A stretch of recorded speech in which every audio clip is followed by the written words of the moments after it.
حلكي حبكي دولة النمو إذن كاهيه هلك أكوذاها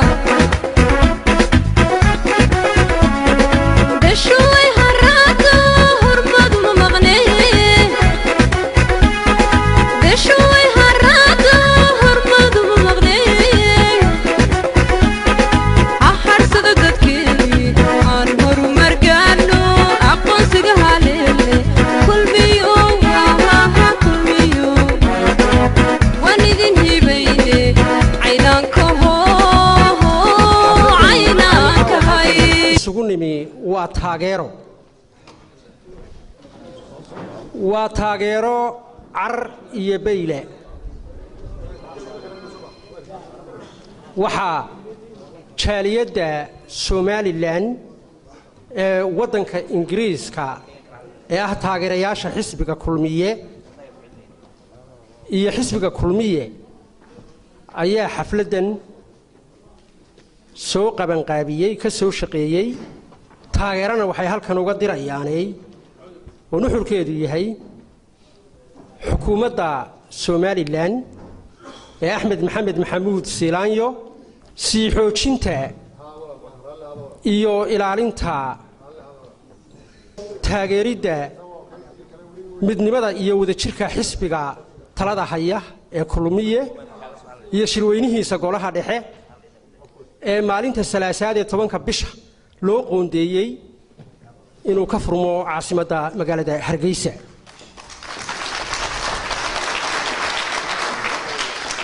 waxa kale oo kulanku ama madashu ay taageero buuxda oo hiil iyo hooba ah oo aan hagar lahayn oo af iyo adina ay la garab taagan tahay ay u diraysaa murashaxnimada gudoomiyaha xisbiga Muuse Biixi Cabdi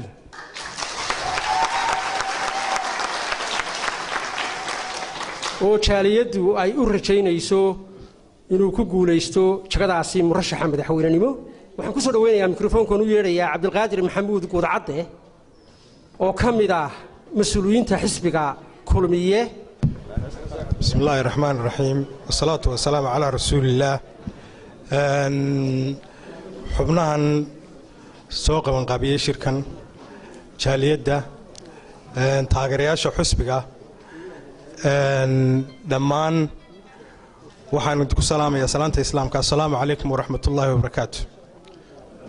مركن لا هاي قبل قابض هرت رنتي وحلها النجا أو حسبيهان kulmiyahan u soo qaban qaabinay in aanu ku muujino sida mugga iyo miisaan kale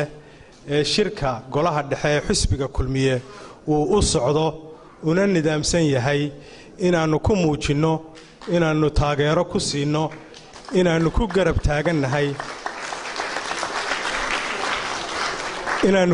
taagannahay sida xukuumaddu ay isaga xil saartay in shirkaasi uu nidaamkii iyo shuruucdii xisbiga isagoo ku dhisan oo ku soconaya inuu ku qabsoomo waqtigii loo qabtay ee loo cayimay waxa kale oo dadka xisbiga ama taageerayaashiisa ama dadka kale ee jaaliyadda ee halkan jooga markan leeyahay jaaliyadda runtii dad badan baa ka soo qayb galay madashan oo runtii miisaan leh oo jaaliyadda ka mid ah danaynayana sida wanaagsan uu u socdo shirka iyo qabanqaabadiisu sida laajligeed ayaanu u xusaynaa jaaliyadda oo aanu ugu daraynaa waana soo dhaweynaynaa qodobka labaad ee muhiimadda shirkani uu yahay waxa aanu taageeraynaa oo aanu mug iyo miisaanba ku taageeraynaa musharaxnimada gudoomiyaha xisbiga kulmiye iyo madaxweyne ku-xigeenka مجاهد موسى بيح عبدي يا عبد الرحمن سيلعي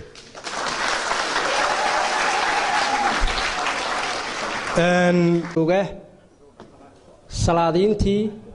ugaasiyadii madax dhaqameedkii qaranka Somaliland waa ugaas Haaruun oo lagu yaqaano Somalilandnimada iyo inaanu ka maqnaan goob kasta iyo geed kasta oo lagu hayo arrin Somaliland waxtar u leh Harun marka hore ilaahay baa mahad leh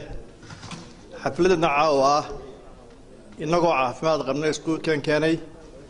ma labaadna waxaan aan u mahad celinayaa dadweynaha rag iyo dumar leh ee caawa xafladan ka soo qayb galay haddii aan intaa ku dhaafo waxa weeye waxaan ka hadlayaa anigu laba title baan sitaa midna waxa weeye oday dhaqameed baan ahay oo UK ah marna waxaan ku hadlayaa magaca ururka la yiraahdo SSUK oo ahay odaygii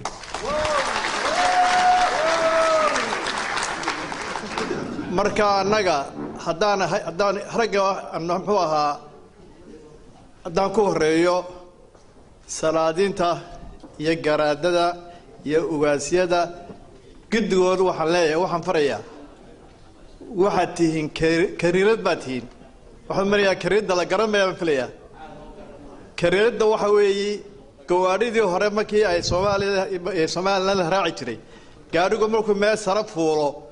inan baa daba ordi jiray oo looxii buu gaadhiga taayirka u dhigi jiray si aanu gaadhigaasi dib ugu soo noqon marka waxa weeye salaadiintu waa kariirada weeye kariir hadday kala jabto oo ay laba noqoto de gaadhiga cid meesha dib soo noqonaysa marka waxaan leeyahay ragga waxaan farayaa waxaad tihiin kariiradaad tihiin dadka inagu Soomaaliland waxa weeye dhex baanu nahay waa inamadeenii weeye mid walba waynu soo dhaweynaynaa kii ilaahay doortana waxa weeye nasiibkiisu qaadaya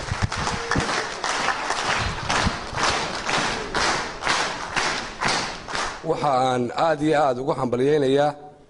gudoomiyaha xisbiga kulmiye Muuse Biixi Cabdi waxaan leeyahay hambaliyaan leeyahay iyo gudoomiye ku xigeenka Saylici isagana hambaliyaan leeyahay midda kale barigii la yiri kulmiye uu istoortay masharax baa loo doortay madaxweyne Silaayo ay kursiga guuleysteen gudoomiyihii uu noqday kursiga wakacay anu markaasaan fahmay midii inuu yahay annaga istawan qaar baa fahmi waayaba ya dadka qaar baa mar imika isoo weydiinay maxaa anaga ya laakiin markaasaan fahmay markaa xisbiga kulmiye isugu dhammaan tagay inaan dhalinyaraba wuxuu yidhi waxaanu doonaynaa waliba aad u yar aad baan ninkaa baadi doonta kulmiyow wuxuu yidhi waxaan doonaynaa 100 years inaanu noqonno xisbi xaakimka kulmiye uu noqdo 100 sannadood oo soo socda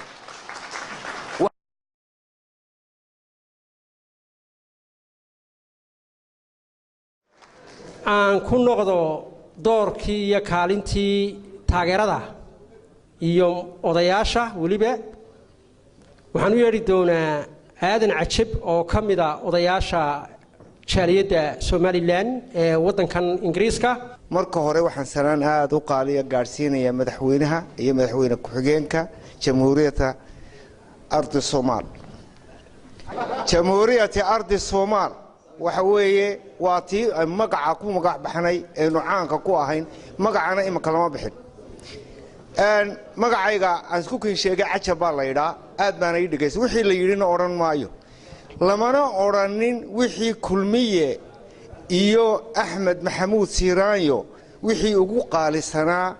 ee ugu magac weynaa ee dalka ka qabtay ee magaca lahaa cid tirina maan arag TV-gana lagama sheegin 1960kii wixii lumay ee la lumiyay ee siyaasi oo dhami ay lumiyeen ayaa Axmed Maxamed Maxamuud Siiraanyo uu guul ku keenay oo ku gaadhay ummadda caalamkuna ilaa maanta dawaqsanta wuxuu ahaa haaf ictiraaf laynoo ictiraafay London shirkii bishii 22 February adduunkuna maanta meel uu dhiga uu garan laayahay ee ahaa waxa lagu wada hadlayaa Somaliland iyo Soomaaliya nink iyo federaalka Soomaaliya meelaynu ka galnaa ma jirto federaalka Soomaaliya haddii innaba inuu fiirsataan kelmadda caalamkuna maanta weli kelmaddaas la dawaqsan yahay oo ay meel ay ka maraan ee ganayo oo ay saxeexeen Yurub iyo Mareykan iyo Carabiba guushii ugu weyneed ee la keenay dalka loo qabtay kulmiye u qabto waxa ka mid ahaa oo ay aadna ugu mahadsan yihiin Axmed Maxamuud Siiraanyo iyo wasiir khaarijiye hore محمد عبد الله عمر تاسوامد طلبات waxaan oran lahaa oo kaliya dadka bilaaamiga oo inuu samir yeesho wax walba samir baa lagu helaa maanta guusha maanta taagan samir baan ku helay geed baan lagu xidhay waan u samiray samir baana wax lagu helaa iyo wanaag aynagana waxa laynaga doonayaa maanta in bilaaamiga amba cidda ay naga soo horjeeda waynamadeenni in wanaag lagu la isticmaalo wanaagna kuwa kale loogu yeedho laguna kabsado geed baana lagu xidhay sabirna waanu ku gaadhnay maantana haddiina looga cararay waa alxamdulilah wassalaamu calaykum waraxmatullaahi wabarakaatu waayahay aadan cajab aad ugu mahadsan yahay oo ka mid ahaa odayaasha Soomaaliland ee jaaliyadda magaalada London Yurub qaali faarax وقبياشي حفلتن وأساسياشي كلية يوم خالد فرح عن كسودوية بكفوكا. السلام عليكم ورحمة الله وبركاته. aad bad umahad santihiin ka soo qayb galka shirkad ka soo qayb gasheen aad waan ugu faraxsanahay runtii in aan mar labaad maxaan oran jiray soo rogacay xisbigii kulmiye mucaaradka kaambeynada kulkulul ku soo maray ku guuleystay inuu mar labaad u tartamo jagada muxuu ahaay hoggaanka dalka isaga oo musharax cusub maanta uu inoo joogo runtii aad baan ugu faraxsanahay aad baan runtii ugu hambalyeynaya waxaan aad u soo dhaweynayaa runtii aan aad ugu hambalyeynaya sida quruxda badan ee ay hoggaanka xisbigu ay u guteen waajibkii iyaga oo raacaya shuruudii xisbiga u taalay sida quruxda badan ee samirka badan leh ay ula muxuu ahaay gorgortameen ciddii doonaysay inay tartanka la gasho ku noqon mayno way iska caddahay uma baahna inaynu sharaxno waxaase xaqiiqo ah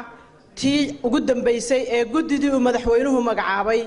ee uu u diray inay ciddiyaha ka soo guraan hawlaha laga cabanayo ee ay ka cabanayaan qolooyinka muxuu ahaayey xisbiga ka midka ah runtii laakiin yara saluugay cabashooyinkay gudbiyeen guddida madaxa bannaan u saaray isla markaasna wakhtiga kooban ku soo gabagabeeyay soo cadeeyay inaan wax dhibaato ah oo laga cararo iyo wax laga cawdaatoona meesha aanay oolin dabadeeto ku go'aansaday in xilligii loogu talagalay maalintii loogu talagalay inay dhacdo doorashada muxuu ahaay golaha dhexe ee xisbigu ku cadeeyay ee qaatay qaraarkii ay la yimaadeen qaraarkaas oo runtii ahaa qaraarkii ugu dambeeyay ee aynu u baahnayn inaynu ogaano waayo dadka shakiga in laga saaraa waa muhiim muxuu ahaay macal cuna isaga iska soo dhici doona la yiri hadii ay ku cawdeen saaxiibadeen ay ku cawdeen arrin hore oo la baaray guddi hore la sameeyay guddidii hore ay ka cawdeen haddana inay dhexla ahayn oo ay hoggaanka xisbiga lagu eedeeyay dhibaatada meesha ka muuqatay waxay ahayd in hoggaanka xisbiga laftarkiisii uu runtii ku yara kala baydhay aad baan u rajaynayaa ciddiisa soo sharaxaysa xisbiga iska soo sharaxaysa xorriyad bay haysataa inay is sharaxdo waa u madax bannaan yihiin inay is soo taagaan way u madax bannaan yihiin inay dhexdiisa xisbiga ka samaystaan cid doorata si ay musharax u noqdaan aan la soo saxay guddi waliba xubno ka mid iyaga ku jiraan la magacaabay ay soo gabagabeeyeen sheekadii waxaan rajaynaynaa inay ku qancaan iminkana waan rajaynayaa inay ku qanci doonaan aad baan u rajaynayaa weli kama nuquusanin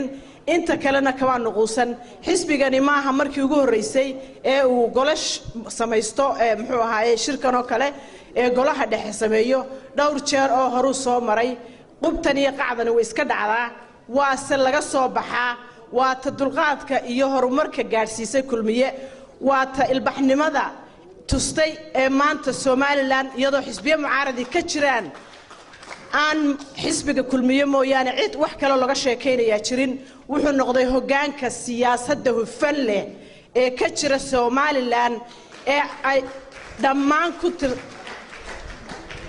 dhammaan geeska Afrika lagaga daydo waxaan rajaynayaa in ay soo noqon doonaan saaxiibaday aad iyo aad baan idin salaamaya waayahay yurub qaalib aad bay u mahadsan tahay waxaan u yeedhayaa Sahra Barre oo ka mid ah xisbiga cadaaladda iyo horumarka ee UCID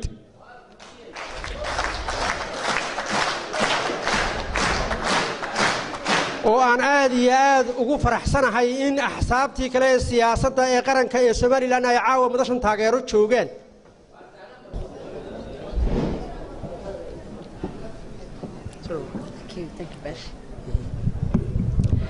أعوذ بالله من الشيطان الرجيم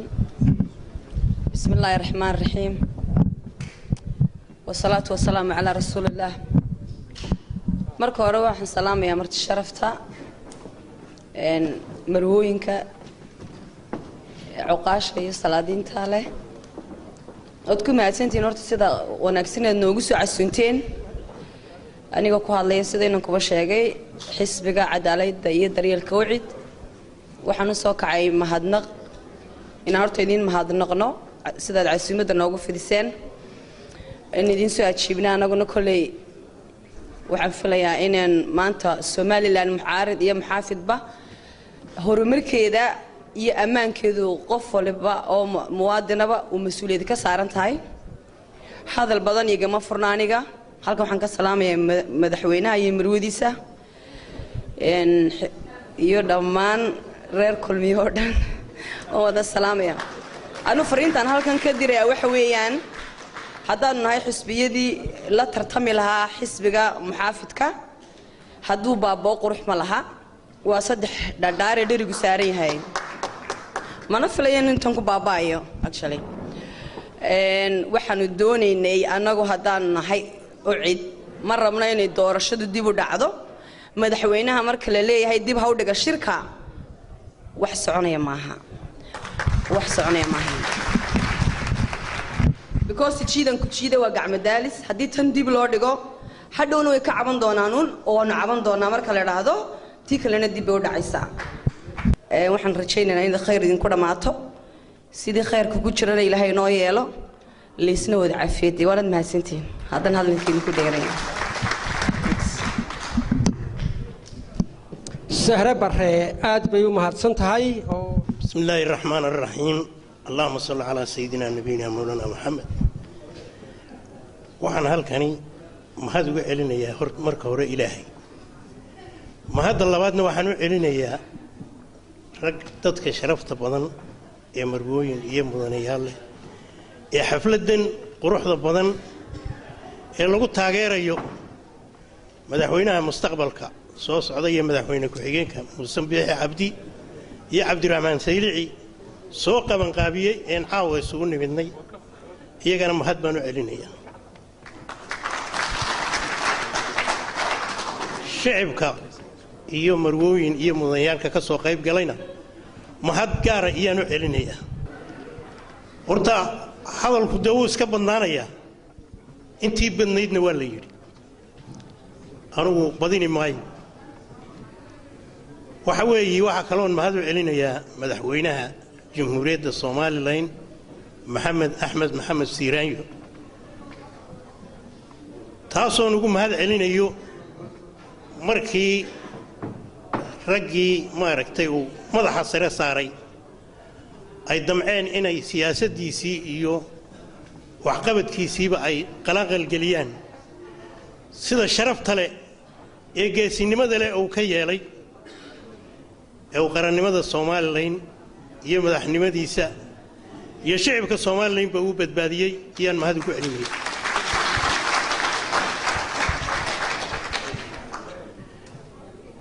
waxaan halkani taageero buuxda aan ugu muujinayaa madaxweynaha mustaqbalka Muuse Biixi Cabdi iyo Cabdiraxmaan Saylici waxaan leeyahay Ilaahay ha ku guuleeyo Soomaaliland waxay u baahan tahay maanta qalaanqal iyo qas iyo qabiil uma baahan waxay u baahan tahay ka jooga maaragtay bariga iyo ka galbeedkaba nabadgelyo iyo isku xidh iyo nin sidaa maaragtay madaxweynaha imika isugu wada waxaan leeyahay Muuse xabaalba horta ninkii ku ridaa lagu ridaa bay tiraa Soomaalidu inamada tan imika deewan la tartamaynaa ha soo galaan sirada halkii uu ka soo bilaabay ha ka soo bilaabaan marka ha la tartamaan nin sanad joogay oo wasiir la siiyay inuu maanta haddana yidhaaho Muusaan la tartamaya iyo u soo dhintay ee u soo geed hoostii iyo gabi iyo wax walba u soo maray waan la tartamaya inuu yidhaaho horta waa xaraan marka waxaan leeyahay Ilaahay ha ku guuleeyo kuwa maaragtay daraf ilaa daraf Soomaaliland halka uu Siiraanya ka qaaday iyaguna ka sii wada ee isku keena ee maaragtay mustaqbalka wanaagsan Ilaahay uu waafajiyo Ilaahay ka dhigo waxaan leeyahay oo mar labaad iyo mar saddexaadba taageero buuxda u muujinayaa madaxweynaha mustaqbalka Muuse Biixi Cabdi iyo Cabdiraxmaan Saylici marwooni iyo mudayana wad mahadsantiin sida sharafta leh uga soo qayb gashay jecelahay inaan ku xigsiyo on raaciyo Yaasiin Faarax Muuse oo isna kamida waxgaradka gobolka Awdal ee jaaliyada Somaliland ee Ingiriiska Yaasiin wadaansatay baashe horta Ilaahay baa mahad iska leh isku keenay hoolkan sharafta leh waxa mar labaad mudan in loo mahad noqo qabaqaabiyaashii ka soo qabaqaabiyay hoolkan sharafta leh hoolku macna ma yeesheen haddaan inagu iman wuxuu ahaan lahaa meel iska bannaan waxaan u mahad celinaynaa marka labaad miidiyaga qaranka iyo tiifiyada kale oo goobjoogka ka xafladda caawa oo adduunyada ka iibinaya amba u gudbinaya mar labaad waxaan u mahad celinayaa oo mahad weyn u diraa madaxweynaha jamhuuriyadda Soomaaliland Axmed Maxamed Maxamuud Silaayo madaxweynaha rugcadaaga madaxweynaha ku haray dadka Afrika ee madow madaxweynaha ku haray ummadda Soomaaliyeed madaxweynaha liidarnimada iyo nabadgelyada iyo dhibaatada iyo wanaagga ku caan baxay wuxuuna mudan yahay in loo mahad celiyo dadku markay ordayaan ee ordada lagu jira nin baa qori loo orda ku kale uu sii dhibaa xisbigu waa sidaas hadduna isagu la soo orduru ninkuu dhiibi lahaa soo qaaduu la gaabiyo uu haraya ninkaas nin kasta oo madaxweyne Soomaaliland ka noqda nin baa u dhiibay wuxuuna example u yahay hebel baa ka horeeyay hebel ka liidarin waxaan u maleynayaa inuu ku haray dadka madow ee Afrika qof ku hadhawaya waan uga mahad celinayaa waa ninka qurahaatay ee 8 cod laga badiyay ee yiri waan u tanaasulay maalin uu hadlayo wuxuu yiri waan la doodi karaa xisbiga u daba talada haya laakiin shicibka Soomaaliland lama doodi karo waa in horta shicibka iyo isbartaan xukuumaddu codka Soomaaliland lagu hanto waxa haysa islaanta Saylici ku gada baradhaha iyo ta ku gada bataqaanay kalshaalintii ka sareysa waxa hadda lagu tartamaya waxa weeyaan waa xisbiga dhexdiisa 400 qof baa codeynaya laakiin hadda 4 milyan baa codeynaysa meesha way ka imanaysaa liidarnimada Soomaaliland ninkii hogaaminayay waxaan u oran karaa madaxweyne Axmed Maxamed Maxamuud Silaayo inuu yahay modelihii East Africa runtii waa modela anuu qabiil kuma amaanayo kursigiisana kuma amaanayo laakiin waxaan ku amaanayaa qofku shakhsiyadiisa waa qartay haddaad qof nool tahay weer taasaan ku amaanayaa taasaan ku joogaa markii hore la dooranayna goobjoog baan ka ahaa shir baan la galay kullay wariyaalka iyo ragga ka jooga wada joogna maalintaas maantaana igu horeysan aan ku soo laabto xafladda amba meesha kale lagu dooray xisbiga kulmiye ma hadda isaga iska leh waa ninka qoriga la soo cararay cid uu dhiibeena u diyaariyay hadii ilaahay ka yiraahdo waxaan ku soo gabagabanayaa modelli Afrika waxbaan iibin jiray nabad waxaan iibin jiray cod midaysan hadda waxaan iibin doonaa waa madaxweynuhu horeeyay Afrikaana ee yiraahdaan uu kuma noqonayo sida modello kale ee cid u dhiibay waa waxaan iibin doono oo inoogu soo biiray waxaan caalamka ka gadaynay waan ugu mahad celinaynaa mar labaad waxaan kaloo jecelahay inaan magacawno xaqaan u imanay inaan taageerno madaxweynaha mustaqbalka Muuse Bixi Cabdi iyo madaxweynaha hadda talada haya madaxweyne ku-xigeenka talada hadda haya Cabdiraxmaan Cabdilaahi Ismaaciil Saylici marka waxaan u joognaa inaan gadno taageeradeena shaqooyinka marka doonta interviewga laga qaado waxa lagu dhadaa maxaa shaqada kugu siiyaa ilaa 100 CV meesha taale maxaad uga duwan tahay ragga shaqada soo abalay garay maxay muusiyo Cabdiraxmaan uga duwan yihiin ragga doorashada kala qayb gali doon waa inaan taashar raxna waxa weeyaan Cabdiraxmaan ninka la yiraahdo Muuse Bixi waa nin samir badan waa nin dhibaatooyin badan oo ka soo qayb galay waa nin dhowr doorasho soo kufay waa nin maalintii u dhameeyay shirkii dhacay waa kii habeenadood buqray waa liiga badiyay Soomaaliland waan ka badi karaa anaa meel fadhiis وانا اتناسلي لكن هدو مدحوينه إلا حريص لله يقول صدق ده عد كيس وانو باهنا وانا سجيا سمعنا لأن وحسب كل مية تلا هيا سيلايو أيا لوجو بس يسديت العد وانكو عبادنا يسقط مرة وحسبي صباحات تقول لك على صوت ده على مهيار كرسي كسرة بتها بكرت صباحات بقى وين لقوا جرا وحن جعل هاي إن لوضع إن كجدان أفرت بقول عد كوجا ويكرتيدو ذاك كجدان سان أشياء Muuse Bixi Cabdi waa ninka samirka soo muujay waa ninka siyaasadda ku soo daalafay waa ninka dalka u tanaasulay waa ninka muddada ka soo shaqeynay waa nin maanta waaya araga sidaas darteed waa inaan ku dooranno codkeena ku siino haddaan u soo laabto madaxweynaha ninka talada hadda haya madaxweyne ku-xigeenka Cabdiraxmaan Cabdilaahi Saylici wuxuu la soo shaqeeyay rug cadaa weyn oo ummadda Soomaaliyeed ku haray Afrikana ku haray san horeba u soo sheegay waaya aragnimo uu leeyahay gobolka Awdal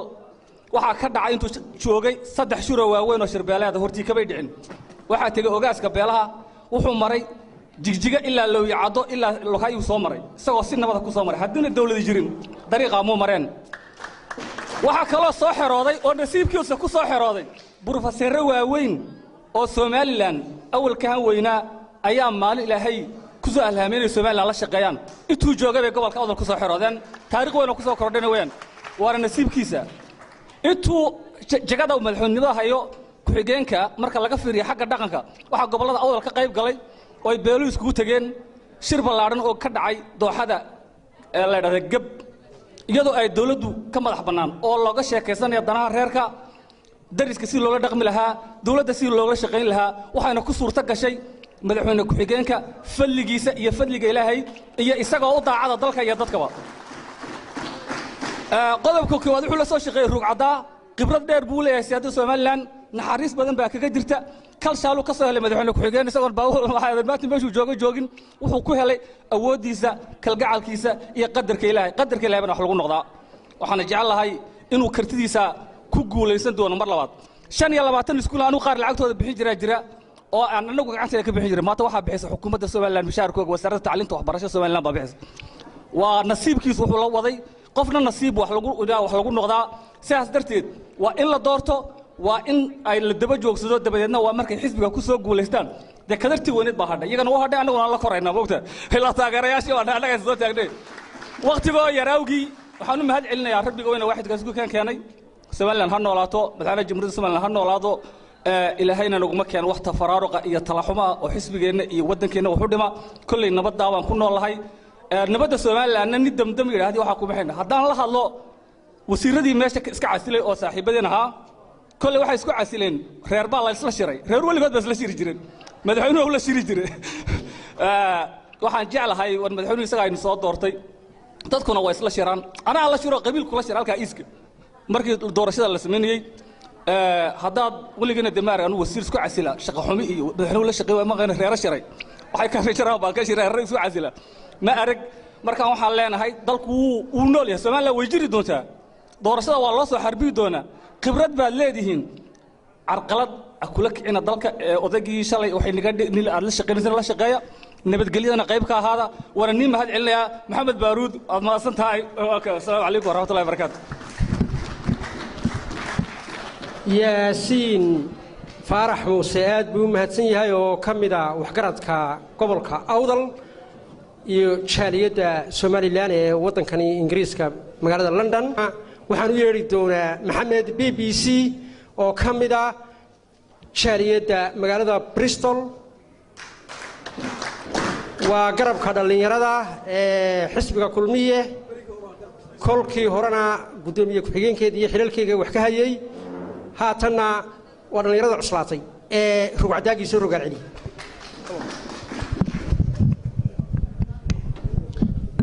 بسم الله الرحمن الرحيم waxaan aad mudanayaal iyo marwooyin ba waxaan idinku salaamayaa salaanta islaamka assalaamu calaykum waraxmatullaahi wabarakaatu waxaan aad u jeclaystaa anugu inaan halkan laba kelmadood ka idhaahdo kolley taariikh badan oo xusbigu leeyahay madaxweynuhu leeyahay intaba aad baa halkan loogaga sheekeeyey sida laamaha london ee halkan fadhiya sidoo kale waxaanu hayn laantii bristol waxay ahayd halka london ugu xigta madaxweynuhu markuu xilligii gudoomiyaha kulmiye u ahaa ee xusbiga mucaaradka aanu hayn waxaan halkan aad looga makhraati kacay oon aniguna xoojinayaa oon makhraatigeeda ahay su'aalihii faraha badnaa ee markaannu gaarka ku noqonno aanu aad ugu soo celcelin jirnay madaxweynaha ama gaarkaannu noqonno ay ka mid ahayd marka aad fadhiisato kursiga siyaasadda lagaa dhaxlayo iyo waxa somalilan ay lagasiga lagugu xasuusanayo ka mid ah wax ma nooga sii taataaban kartaa waxaa kow ka hayd habeenkaasi ragga la jooga anigaa ugu yaraa balle waxaan ugu qaadayaa buu yidhi dhalinta da'da yar in aad siyaasadda u furi doono axmed saleebaan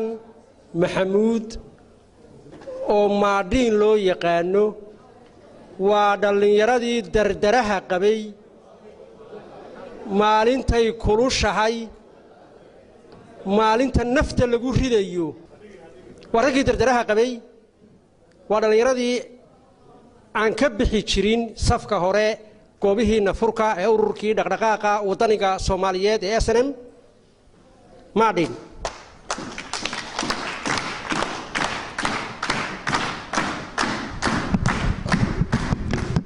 حاجة حبتها كوراسلة حاجة تفيدي وحبيبة كوراسلة السلام عليكم ورحمة الله وبركاته وانا السلام يا مركور سلامة الإسلام كانت تكون سلامة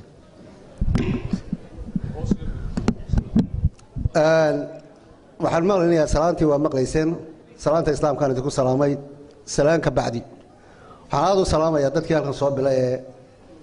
shirkada qaabada inoo soo sameeyey suuqa keenay halkan suuqa yare aad iyo aad baan u salaamayaa laba kelmadood oo yarar baan anigu odhanaya kulmiye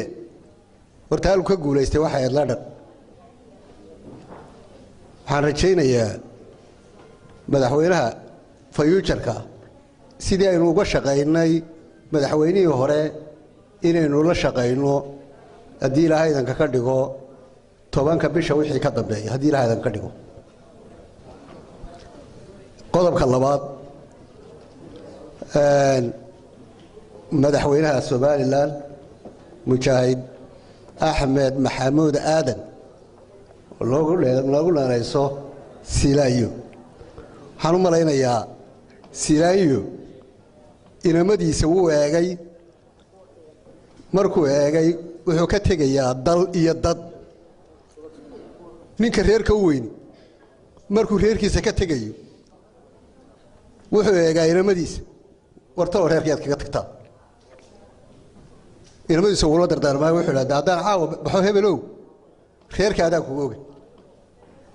waxaan u malaynayaa Silaayo dalka uu ka tegayo ninkii uu kaga tegayay dee wuu la dardaarma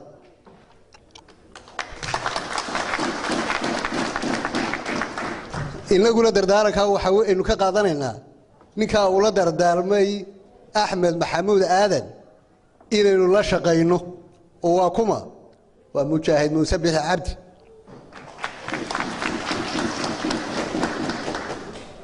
waxaan leeyahay oo aan hadalka ku soo gaabinaya nin baa yidhi waliba waxaan maanta bal eegayaa calaf iyo garasho labadaasaa isbarbar dhigayaa buuli dabeedna hal buu qalado wadduu dhigado dabeedna midi buu la hor fadhiista dabeedna ninkii aan garanayna wuxuu waa ninkan waalale midida iyo hashan hilibka dul fadhiya uu iska beedhaa wuxuu dhahdaa waariyaa ninkan mala waa nin waala badde ninkii garanayna ku soo beedho wuxuu yidhi waariyaa hebel warcaadka noo gool oo hilibka wax naga sii horta muuse waa nin la garanayo waa ninkaan lagu soo wada baydhayo waa ninkaan la odhanayo war wax nooga goo waxaad hayst war nin aan la garanaynoo aan taariikh badan ku suntanayn haddii nimayo waxaad mooddaa inaynaan dadkeenna aynu taariikhda ku suntanayn ama ku suntan inaynaan kala saarinoo aynu had iyo goor wax wada qaybinno dadkana caalamkan aynu joogno waa idinka arkoon ninka taariikhda leh dee ummaddu way soo qaadataa waxaan leeyahay labadaa waxba u qaybin mayne aan la shaqayno mujaahid muuse biixi cabdi oo halkan caawa anigu aan taageeradeeda ka siinayo waxaan kaloo u gudbinayaa halkan mujaahidiintii sanam hadday dibad joogaan iyo hadday guda joogaanba waxaan leeyahay oo ayagana faraya walaalkeen muuse biixi cabdi oo inoo qabta kursiga madaxweynenimada ayaynu kaga baxaynaa wixii aynu soo marray ee dhibaato ahayd marka xusbiga kulmiye waa xusbi ka duwan waa xusbi la tartamaya international community-ga waa xusbi la tartamaya wax alla waxa dunida ka taagan democracy marka xusbiyada kale waxaan ka rajaynaa way soo gaari doonaan ba xusbiyadeena ayakuba waa qaran Soomaaliland laakiin waan bari doonaa ayakana challenge kaasaan siinayna insha Allah marka saddexaad waxaan leeyahay xukumaan Muuse Biixi Cabdi musharaxa madaxweynaha iyo xusbiga isagoo haysta waxaan leeyahay waa ninka kaliya taayna lead gareyn doona in passport international haysan hal ogaada taa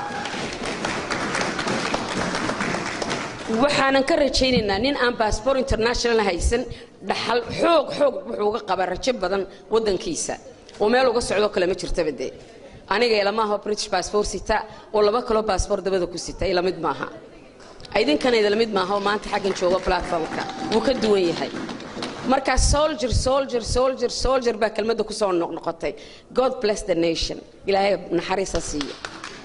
God bless Muuse Biixi iyo wuxuu soo maray iyo halganka wadanka uu soo maray iyo waxay u soo mareen SNM oo dhan really maanta uma baahna halkan laga hadlo SNM aanu dadka ka soo horjeedanahay platformyada Soomaaliland laga hadlo SNM because Somaliland waa platform Somaliland SNM na ayaanteeda leedahay laakiin Muuse Biixi waa nin history kule historygiisu xagaa soo galo maalintan u baahnayn really uu inoo yimiday winina la joogay maanta liber ikhtiyaarkan haysano maynu ku noolaaneen hadayna SNM soo lead garayn una isba leader ka ahayn ku dhex jiray ragga kamid ahayn marka loneliness kuma jiro cidla kuma darajada uu haysto kaliidina kuma noqon doono laakiin Soomaaliland waa wax socota waa wax jiri doonta waa 5 sanadood baan ku soo dhownahay insha Allah hadii Ilaahay na gaarsiiyo Soomaaliland ha noolaato madaxweyne Siiraayana ha noolaado insha Allah khayr aadan Umar aan 2 daqiiqo siiyo aadan Umar tahay waxaan jeclaan lahaa 2 minute wax ka badan inay siiso taas waa codsi xaggayga aad baad horta u salaamadtihiin magacaygu waa aadan Umar magaalada Bristol baan ku noolahay muddo ku noolaa dalka waxaan ka soo noqday muddo aad u yar maalmihii wasiiradu iscasileen in yar ka hor ayaan ka soo noqday wadankii waxa igu dambeysay maray xabadi dhacayso dil dhacayo arooska maalintii aanu samaysano bando ah ayaan dalka ka imid waxaan ku noqday imika bishii September baan ku noqday waxay ahayd dareen weyn in Somaliland dhammaantoodba waxaan leeyahay assalaamu calaykum waraxmatullaahi wabarakaatuh madashan bilanaynu iskugu nimi ujeeddada aynu iskugu nimi waxa ahayd inaynu taageero kaliya laaba u muujinno madaxweynaha jamhuuriyadda Somaliland go'aankii wax ku oolka ahaa ee uu ka qaatay arrimihii shirka golaha dhexe iyo xilliga la qabanayo sidoo kale taageero aynu u muujinayno guddoomiyaha xisbiga kulmiye mudane muuse biixi cabdi iyo madaxweyne ku-xigeenka oo u taagan jagada madaxweynaha iyo madaxweyne ku-xigeenka ee mustaqbalka waa dimuqraadiyadda iyo caadadeeda marka doorashooyin soo dhow yihiin ee xisbiga gudihiisa ama doorashada guudba ay tahay in lagu loolamo oo xoogaa la isxagxagto oo waxyaabaha iyo afkaarta lagu kala duwanaado laakiin sidii kulmiye looga bartay marka shirka 10ka bisha ayna dhaafto insha Allah xisbigu halkiisiibu ku soo noqon doonaa sidiisiibu u madoobi doonaa waxaan jecelahay kullay haddaan afkii xisbiga ku hadlayo dhammaan guddida fulinta ee xisbiga kulmiye waxa ay daba taagan yihiin ay taageeradooda siiyeen musharaxnimo hadday tahay guddoomiyihii gudaha ku maqan iyo kuwa yaga halkan jooga iyo laamaha xisbiguba mudane muuse biixi cabdi inaannu taageeradayada ku kaalmayno oo aannu la daba istaagno dhammaan dadkeenna halkan iskugu yimi maanta mas-uuliyad baynu qaadnay commitment baynu gallay sidii aynu muuse u taageeri lahayn xilliga doorashada waxaanan rajaynayaa inayna halkan ku dhammaan ay noqoto mid halkan ka bilaabataa aad iyo aad baad u mahadsantihiin dhammaan sidaad uga soo qayb gasheen wasalaamu calaykum waraxmatullaahi wabarakaatuh isagoo wakhtiga ahaa guddoomiyaha waxaan walaalayaal doonayaa inaan kelmad ka idhaahdo wakhtigaa waxaan xasuusanahay inaannu gurigiisa ugu tagnay oo ku yaalla wimbildon xaafadda la idhaahdo annagoo aan guddiga fulinta markhaatiyaedii inay ku aayihiin ila jooga caawa su'aal bay weydiisay yurub odhanaysa madaxweyne muxuu yahay dariimkaagu ama mustaqbalka maxaad doonaysaa inaad qabato dalka ku soo kordhiso wuxuu ku jawaabay oon xasuusanahay maanta waxaa laga yaabaa intii soomaali wax ahayd marba xilan qabtaba wuxuumaan soo qabanayay mar anagaasimihii ku bilaabay soomaaliya wakhtigaa hore dowladii rayidka ah mar aan wasiir muddo dheer soo noqday oo wasaarado badana soo maray mara noqday hogaamiyihii esanam mar haddana noqday wasiir somaliland ah yani xilal imikoon ahay guddoomiyihii kulmiye xilal badan baan soo maray waxaan ubaa lacag badan inay gacantayda soo martay laakiin maanta ujeeddadaydu ma aha adduun doon ma aha daadan maanta ahayna adduun wuxuu ii tarayo waxaan ku falaya ma garanayo maanta ah madaxweynaha jamhuuriyadda somaliland waxaan doonayaa kelmadda laydhaa waari maysida warakaa hadho ayaanu socdaa buuhi waari mayside warakaa hadho waxaa dariimkaygu yahay oo riyadaydu tahay laba qodob ayaa dariimkaygu yahay buuhi waddanka somaliland waa oomane waxaan ka fikiraa buuhi talow halkeed riga uga doontaa sidee baa dadkaa biyo ugu heshaa tan labaadna waxa weeyaan ceerigaabo magaalada la yidhaah oo caasimadda gobolka sanaag oo dalka godoonka ah sidii dalka loogu soo xidhi lahaa ma rumowday soo may rumoobintaas riyadaasi way rumowday baan leeyahay madaxweyne maalintii way dhagax dhigay dariiqa isku xidha ceerigaabo iyo burco ayay dariimkaasi u rumoobay baan leeyahay maantana waynu ognahay waddadaasi inta ka qabsoontay tiyo somaliland ay aad uga qayb qaadatay haddana magaceeda waxaa yeelanaya madaxweynaha jamhuuriyadda somaliland mudane axmed maxamed maxamuud fiinayo waa dhaxal uu yeelanaya ayay noqonaysaa waxaan rajaynayaa inta dhiman dariiquna inay dhammaan doonto insha allah bidmillahi kariim dariimkiisaasi dowladda dambe kulmiye ama inta ka horraysa ee ka dhiman baynu dhammaystiri doono ama dowladda dambe timaada ay dhammaystiri doontaa ayaan ilaahay ka baryayaa insha allah bidmillahi kariim intaa markan soo dhaafo madaxweyne ku-xigeenkuna wuu la leeyahay guusha uu gaadhay madaxweynuhu waayo waa lala doortay cabdiraxmaan ismaaciil saylici wuu la qaybsanaya madaxweynaha magaca wuu la leeyahay waayo waa ninkii labaad ee lala doortay ee dalka lagula doortay wax badan baa runtii labadoodaba u qabsoomay insha allah waxaan u rajaynaynaa guul musharaxiinta dambe oo uu ka mid yahay madaxweynaha jamhuuriyadda madaxweyne ku-xigeenka maanta taagan ee jamhuuriyadda somaliland mudane cabdiraxmaan zaylici iyo muuse bixi cabdi oo u taagan jagada madaxweynenimada waxaan u yeedhi doonaa caasho ayban oo markaa ah guddoomiyaha garabka haweenka ee xisbiga kulmiye ee waddankan ingiriis marka hore waxaan idinku salaamayaa salaanta islaamka assalaamu calaykum waraxmatullaahi wabarakaatu inkastoo aan hadal dheer u soo kicin hase ahaatee ninkii hadlayna ma wada odhanin baa lay ninkii ila kama tegin waxaan halkan isugu nimidnay dhammaanteenba ama aynu ahaano xubno ka mida xusbiga ama aynu ahaano taageero somalilander oo ka taageeraya xusbiga kulmiye waxaynu isugu nimidnay inaynu taageerno qaraarkii ka soo baxay dhawaan madaxweynaha horta anigoo salaamaya madaxweynaha iyo marwadiisa ole waxaan idinku salaamay salaanta islaamka inagoo dhul dheer kala joogna hase ahaatee halkan waxaynu nimidnay taageero buuxda inaynu siino golaha xusbiga golaha dhexe xusbiga qaraarkii ay gaadheen oo aynu ku taageersanahay in aan shirkoodana dib loo dhigin madaxweynaha ku noqnoqoshada ku soo noqnoqonaysa dib loo dhigo shirka aanu ka taageersanahay inaan shirkana dib loo dhigin anagu aanu sidaas ku raacsanahay taageero buuxdana u fidinaynaa gudoomiyaha xusbiga Muuse Biixi Cabdi dhammaanteynba waxaan kaloo leeyahay kolley ma fiicna khilaafaadka faraha badan li haddaynu nahay dadweynaha ama reer Somaliland aan la hadlay dadweynaha reer Somaliland way dhici kartaa inuu ra'yiga lagu kala duwanaado ama qof walba uu leeyahay ra'yi gooniya ama uu qof gooniya taageersan yahay haddana waxaynu wada nahay Somaliland inaynu taageersanaano oo aynu niraahno maxaa u danaa si halkay u socotaa ayaynu horta ayaa u muhiimsan oo inaynu qofna u raacin si toos iyo si shakhsi ah oo shakhsinimada aynu ka saarno meesha oo aynu u raacno Somaliland darahaan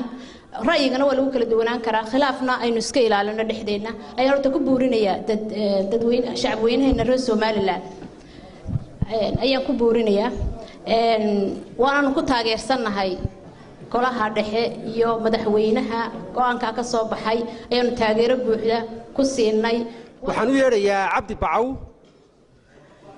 Bacaw waad aasaasayashii xisbiga kulmiye waxaanu ka mid yahay madaxda TV-ga qaranka Cabdi Bacaw bismillaahi raxmaani raxiim assalaamu calaykum waraxmatullaahi wabarakaatuh وسلامتين دمانتين محمد باشي aad baad u mahadsan tahay mikrofoonkaad ugu soo dhaweysay halkan marka hore waxaan uga mahadnaqayaa abaabulayaashii soo abaabulay xafladan qiimaha leh waxaan mar labaad u mahadnaqayaa jaaliyadan reer UK ee isaga timi meelaha kala fog ee ku taageersan caawa xafladan taageerada musharaxnimada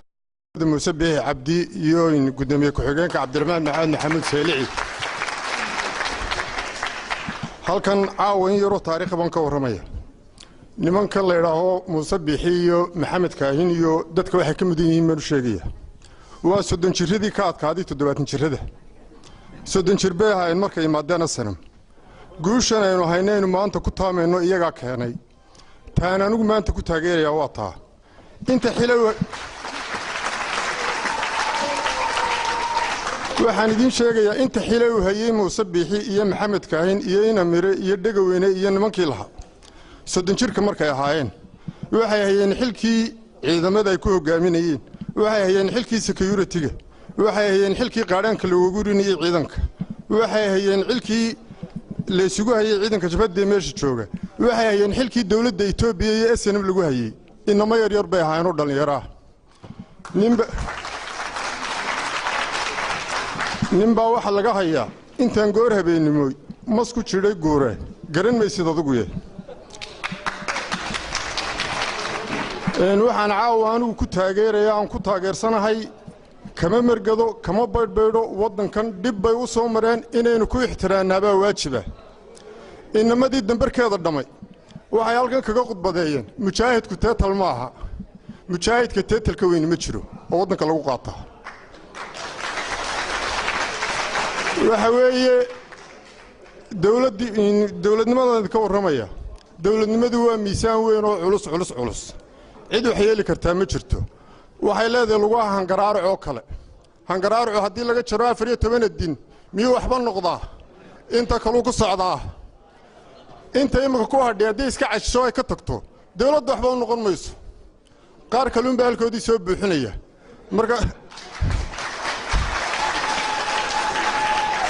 marka dawladdu waa hangaraaro caasoo way iska soconaysaa dadka Somaliland waxaan farayaa fariin ugu dirayaa qarannimadiina iyo nabadgelyadiina ilaashada waxaad haysataan dawlad wanaagsan dal nabada annagu haddaan nahay dadka qurba joog anigu maanta qurba joog baan oo 20 sanadood baan joogo meesha ma noqon markaan wax yar maqallo way isbedelaan muuqaalka iyaga iyo shucuubtayada iyo waxay ugu dhimo dalkunbu focus-keegu haysta marka waxaan leenahay waanu taageersanahay musharaxnimada musabixi cabdi ta guddoomiye ku-xigeenka saylici ta xisbiga kulmiye iyo shirweynihiisa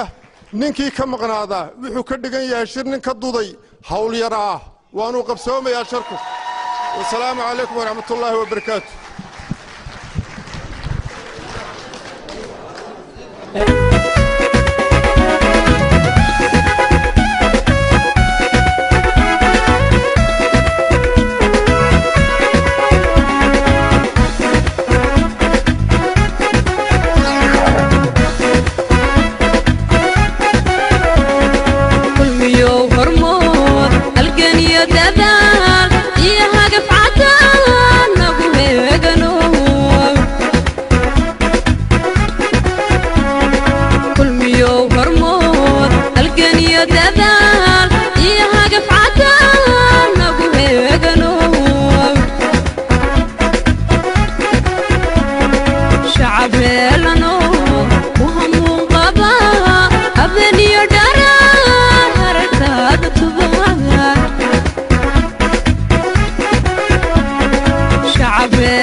Club19.com